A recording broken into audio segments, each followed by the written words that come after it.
Hi everyone.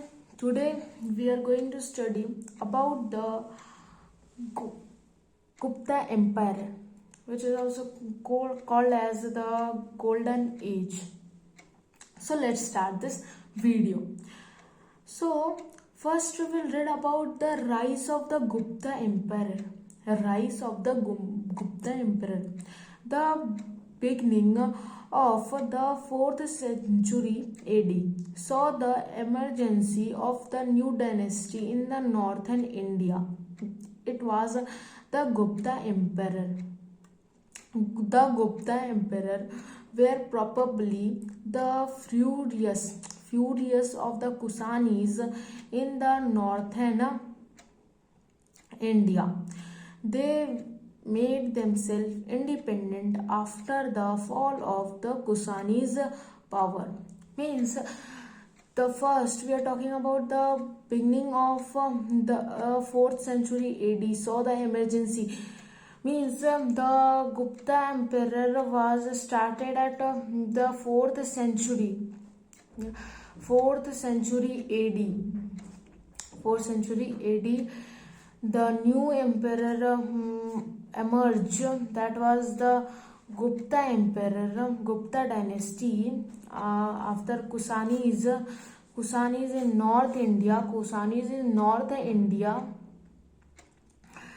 They themselves made independent. They become independent after the fall. Means the after the Kusani's power, they became independent. Okay.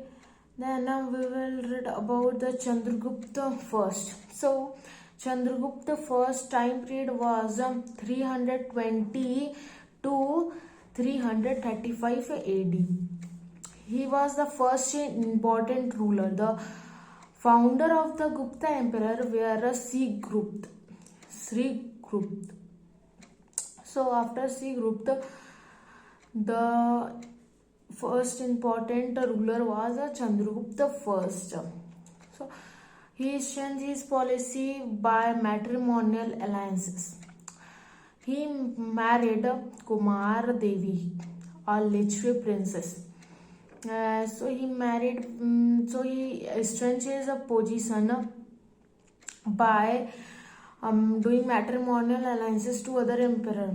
He married to Kumar Devi, who was literary princess. So that's the way he strengthened his position.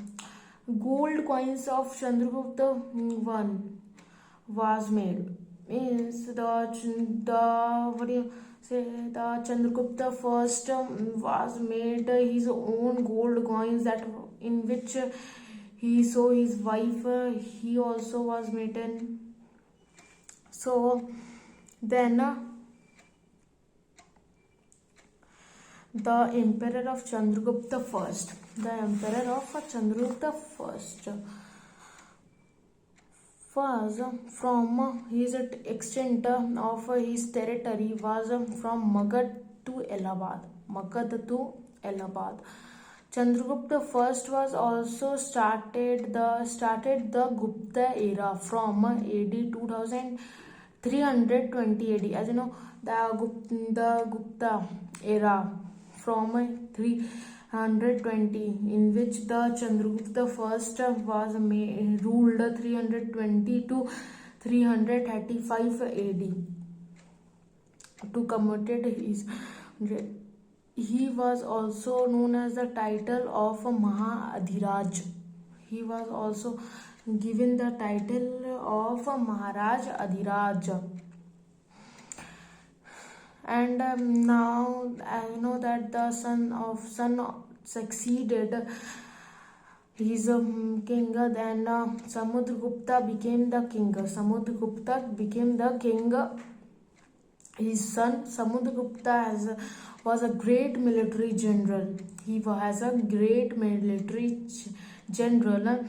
It was under the ruler of Samudragupta. You know, the Samudragupta ruled in the Gupta Empire, and he expanded his and he expanded too large. Then detail of these consequences are called the Allahabad Prasasti. The detail of consequence are known from this consequence. It was found in Allahabad Prasasti, so it was called the Allahabad Prasasti. And that was written by Harisen. Who was Harisen? Harisen was the court poet of Samudragupta. And now Samudragupta consequences were in 5 phases. Means he divided 5 phases. So he first phases he defeated the ruler of Ganga Yamuna Dwab. He defeated the ruler of Yamuna Ganga Dwab and annexed the kingdom of the Gupta Emperor. From there, he annexed his kingdom by defeating the Ganga Yamuna Dwab. Second phase is the princess of Eastern Himalaya region, which is Bengal, Assam, Nepal, and some republics. Small participants under group ruler of Punjab were subjugated. And the third phase is forest kingdom or Atavika. Forest kingdom of Atavika Rajas of Vindhyas region were brought under Gupta control. Okay, the fourth phase is 12 controls of East descent and southern India were consequences. And later did Samudragupta army reach as far as Kanchi and the Palavari were completed to recognize his suggestion. The phase 5 is the Saka and Kusanara ruler of West were swept out of their power. Okay. Then the Samudragupta was also known as the Kaviraja. He was also known as Kaviraja. Then his son succeeded Chandragupta II. Chandragupta II time period was 375 to 415 AD. So he was also known as Vikramaditya. He also used the way of matrimonial alliances. So he has also a son, daughter. He has also a daughter known as Prabhavati. He married Prabhavati to Rudrasen, the Vakataka prince. He was Vakataka prince.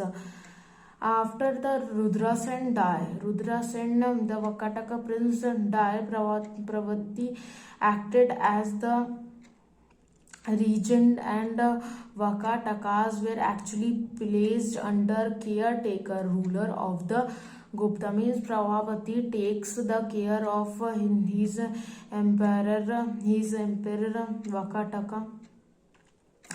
So Chandragupta II annexed the Malwa and Gujarat region, defeated and killed the Saka ruler. He also killed Saka ruler.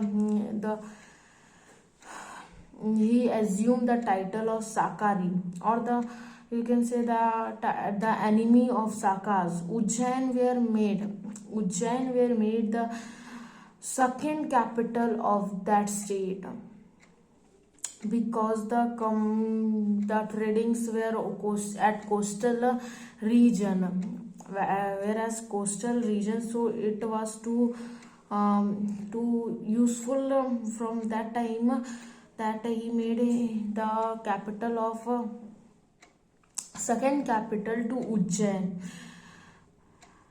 They has also the lot of revenue trades. They do trades. They earn. controls the or everything do the trades. He also issued a number of silver coins to commemorate his victory.